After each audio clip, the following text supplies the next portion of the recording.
ನಮಸ್ಕಾರ, ನಾನು ಅನುಷಾ ಬಾಗರು ಕೃಷ್ಣಪ್ಪ. ಇವತ್ತು ಮತ್ತಿ ಮೀನ್ದು ಪುಳಿ ಮುಂಚಿ ಮಾಡೋದು ನೋಡೋಣವಾ.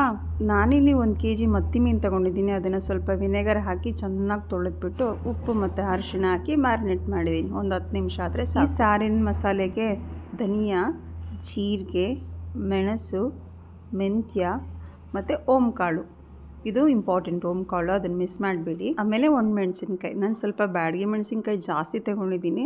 ನೀವು ಖಾರ ಬೇಕು ಅಂದರೆ ಸ್ವಲ್ಪ ಗುಂಟೂರು ಕೂಡ ಹಾಕ್ಬೋದು. ಮೀಡಿಯಮ್ ಫ್ಲೇಮಲ್ಲಿ ಅದನ್ನು ಚೆನ್ನಾಗಿ ಹುರಿದು ಬೆಳ್ಳುಳ್ಳಿ, ಈರುಳ್ಳಿ, ಹುಣಸೆಹಣ್ಣು ಜೊತೆ ಹಾಕಿ ರುಬ್ಬೋದು.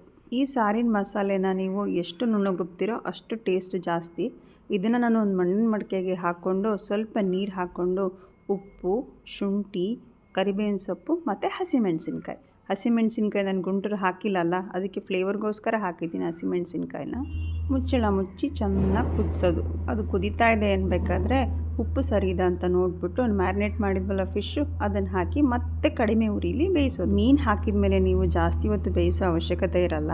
ಹಾಗೆ ಕೈ ಕೂಡ ಆಡಿಸ್ಬಾರ್ದು, ಸಾರು ಮೀನು ಕಲಸೋಗುತ್ತೆ ಅಂತ. ಇದಕ್ಕೊಂದು ತುಪ್ಪದ ಒಗ್ಗರಣೆ ಮಾಡ್ಕೋಬೇಕು.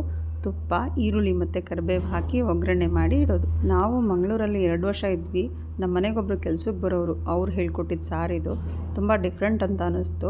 ಹಾಗೆ ಈ ರೆಸಿಪಿದು ಎಷ್ಟೆಷ್ಟು ಹಾಕಬೇಕು ಅಂತ ಮೆಷರ್ಮೆಂಟ್ನ ನಾನು ಡಿಸ್ಕ್ರಿಪ್ಷನಲ್ಲಿ ಮೆನ್ಷನ್ ಮಾಡಿರ್ತೀನಿ, ಒಮ್ಮೆ ಚೆಕ್ ಮಾಡಿ ನೋಡಿ. ಈ ರೆಸಿಪಿ ನಿಮ್ಗೆ ಇಷ್ಟ ಆಯಿತು ಅಂತ ಅಂದ್ಕೊತೀನಿ. ಏನಾದರೂ ಡೌಟ್ಸ್ ಇದ್ದರೆ ಖಂಡಿತ ಕಮೆಂಟ್ ಮಾಡಿ ತಿಳಿಸಿ, ನಾನು ರಿಪ್ಲೈ ಮಾಡೋಕ್ಕೆ ಟ್ರೈ ಮಾಡ್ತೀನಿ. Thanks for watching. Happy day.